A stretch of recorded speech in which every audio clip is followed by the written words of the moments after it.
மாட்டுப் பொங்கல் அனைவரும் கொண்டாடக்கூடிய ஒரு பண்டிகை. அது எதுக்கு கொண்டாடுறாங்கன்னு நம்ம தெரிஞ்சிக்காம கொண்டாடுறது மிகப்பெரிய தவறான செயல். சிவபெருமான் அவரோட காளையை பூலோகத்துக்கு அனுப்பி, சிவபக்தரான பசவேஸ்வரரிடம் தினமும் எண்ணெய் தேய்த்து குளித்து, மாதம் ஒரு முறை மட்டும் உணவு உண்ணுமாறு பசவேஸ்வரரிடம் கூறியுள்ளார். ஆனால் தவறுதலாக நந்தி மக்களிடம் மாதம் ஒரு முறை எண்ணெய் தேய்த்து குளி, தினமும் சாப்பிடுவதாக தவறுதலாக கூறிவிட்டார்.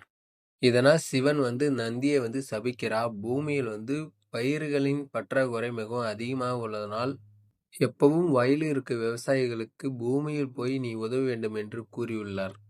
இப்படி அவரோட காளையை பூலோகத்துக்கு அனுப்பினார். சிவனை விரட்டின நந்தி விவசாயத்துக்கு உதவியாகவும், தோள் கொடுத்து விவசாயியை தூக்கி விட்டவனாகவும் கூட இருந்து உதவினார் நந்தி.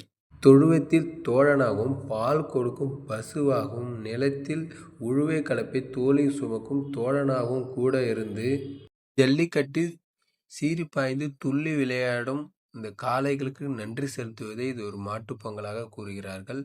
மாட்டுப் பொங்கலை பற்றி கூறிய உங்களுக்கு இந்த சேனல் பிடிச்சதா மறக்காம சேனலை சப்ஸ்கிரைப் பண்ணிக்கங்க.